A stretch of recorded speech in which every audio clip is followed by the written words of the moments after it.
Level 1. The Believer. You are 9 years old, and your father takes you to see a presidential motorcade pass through your city. You wait on the sidewalk for 40 minutes in the cold. Then the cars come. Black SUVs, police motorcycles, the flags on the fenders, and then the limousine. It passes in 4 seconds. You barely see anything, but you feel something. The weight of it, the importance. You ask your father what it takes to become president. He says you have to work very hard and care about people more than yourself. You don't fully understand what that means yet, but you remember it. You grow up in a mid-sized city. Your family is not wealthy, but not poor. Your parents vote in every election. There are dinner table conversations about taxes and schools and who is running the country well and who isn't. You absorb it all without knowing you're absorbing it. You join the student council at 12, not because anyone told you to, because something in you needs to be involved in how things are decided. You win. You organize a food drive. You feel useful. You feel like the work you do connects to something larger than yourself. That feeling becomes a compass you spend the rest of your life following. Level 2. The Student Politician. You're 18, and you arrive at a state university with a declared major in political science. You join every relevant organization in the first week. Model United Nations, the Campus Political Action Club, the debate team. You are not the smartest person in any room you enter, but you are the most prepared. You read everything. You stay late. You ask questions other people are too proud to ask. Your first real taste of electoral politics comes at 19. You run for student body president. You make a platform, you knock on dormitory doors, you give a speech in front of 400 students that you've rehearsed 60 times. You win by 62 votes. It is the smallest election you will ever win. It feels like the biggest. You learn something here that no textbook taught you. People don't vote for platforms. They vote for the person standing in front of them. How they feel in your presence matters more than what you've written on a flyer. You carry that lesson forward for 30 years. Level 3. The Local Operator. You're 26. Law degree finished. You've clerked for a federal judge, worked at a mid-size firm, done pro bono work in housing law.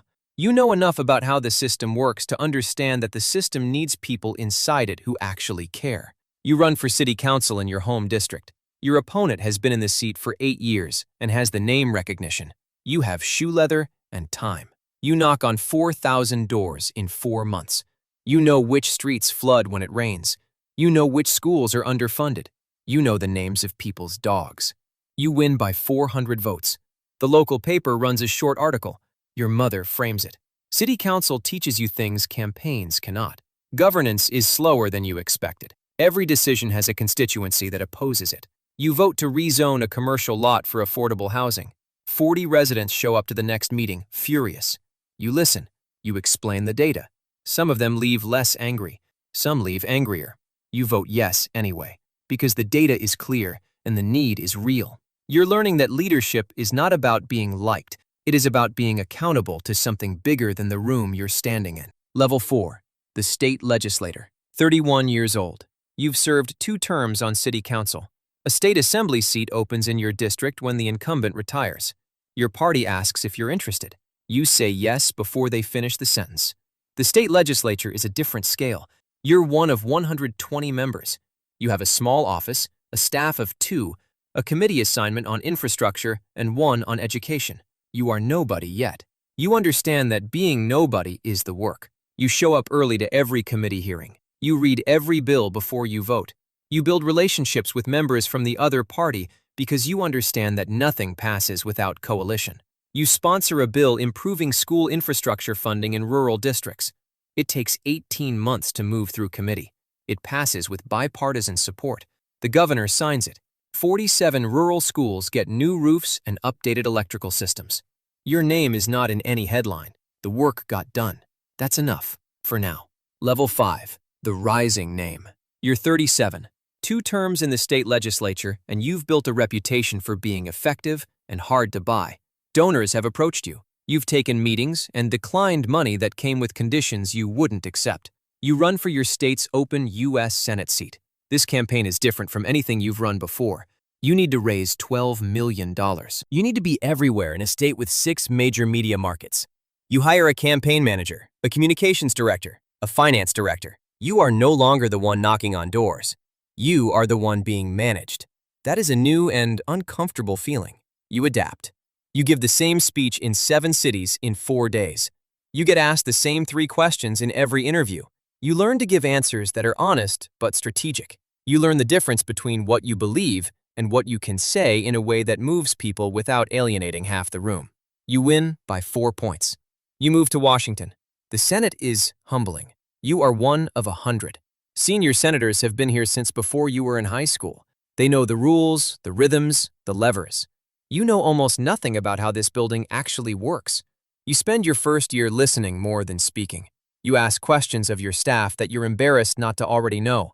You build relationships slowly and carefully. You are playing a longer game now, and you know it. Level 6. The national figure. 43 years old. 6 years in the Senate.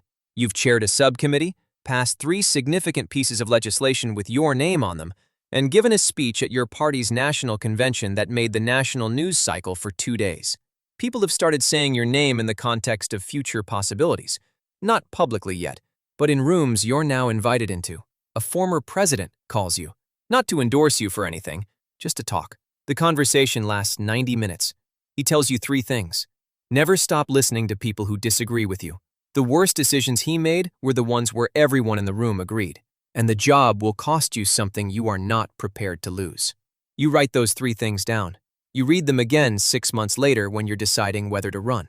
You announced your presidential campaign on a Tuesday morning in your hometown, standing in front of the building where your father took you to watch the motorcade pass when you were 9. The symbolism is intentional. Everything at this level is intentional. 1,000 people show up. The cameras are there. You give the speech you've written and rewritten 40 times. When you finish, the crowd is loud. You feel the weight of what you've just started. It is heavier than you expected, and you expected it to be heavy. Level 7. The candidate. The primary is 18 months of relentless forward motion. You wake up in a different city almost every day. You shake hands until your hand aches. You eat bad food at county fairs and small diners because the photo matters, and the conversation with the person behind the counter matters more. Debates are televised.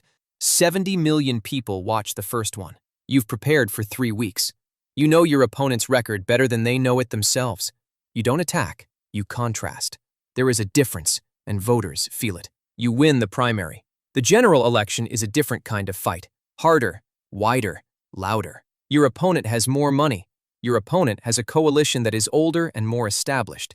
You have a message that connects with people who have stopped believing the message can connect with anyone. You make mistakes. You say something in a rally in Ohio that gets clipped and played out of context for 4 days. Your team is furious. You address it directly, plainly, without defensiveness. The moment passes. The race tightens in the final 2 weeks. On election night, you are in a hotel ballroom with your family watching the returns. The states come in one by one. At 11:47 p.m., the networks call it. You win. You stand at a podium at midnight. There are tears on faces in the crowd. You feel something that has no clean name. Gratitude, responsibility, fear. The quiet certainty that everything you have done until this moment was preparation for what comes next. Level 8. The President. Inauguration Day, January, cold. You place your hand on the Bible. You say the 35 words. You are now the President of the United States. The motorcade takes you to the White House. You walk into the Oval Office for the first time as its occupant. It is smaller than it looks on television. You sit behind the desk. Your chief of staff hands you the first briefing. There is a crisis already. There is always a crisis already. The job is nothing like the campaign. The campaign is about persuasion. The job is about decision. Every morning there is a stack of problems, each one impossible in its own way. A foreign government has made a move that requires a response. A natural disaster has hit 3 states, and FEMA needs direction. A piece of legislation you care about is 2 votes short in the Senate, and you need to make calls. You make the calls. You make decisions that will affect millions of people based on information that is always incomplete. You learn to be comfortable being uncomfortable. You sign things into law that you believe in. You veto things you believe are wrong. Some of your decisions are celebrated. Some are criticized by people who know less than you, and some by people who know more. You carry all of it. The ones that keep you up at night are not the ones that went badly. They're the ones where you're still not sure. Your family lives in the White House. Your children grow up inside a security perimeter. Your spouse becomes a public figure in a role they never ran for. You watch the people you love most navigate a life they did not fully choose. That is the cost the former president warned you about. You understand it now in a way you couldn't then. Level 9. The weight of it. Your second term. You've been president for 5 years. You are older in ways that have nothing to do with age.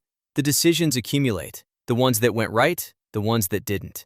A military decision you authorized in year 2 resulted in lives saved and 2 lives lost. You think about the 2 more than the many. That is not weakness. That is the right way to carry power. Your approval rating has moved up and down like a tide you cannot control. You've stopped reading the daily polls. You focus on the work. Legislation passed. Alliances rebuilt.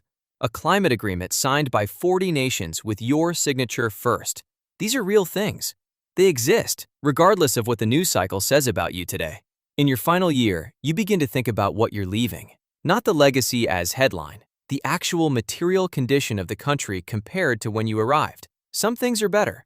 Some things are unresolved. That is the honest answer, and you've learned that honest answers are the only ones worth giving. Level 10. The former president. You leave the White House on a January morning. A new president is being sworn in. You attend. You shake hands. You hand over something that cannot be fully handed over, the knowledge of what the job actually is. You move to a private life that is never fully private. You write. You speak. You build a foundation focused on the issues you couldn't finish while in office. You visit schools and talk to students who were not yet born when you were first elected.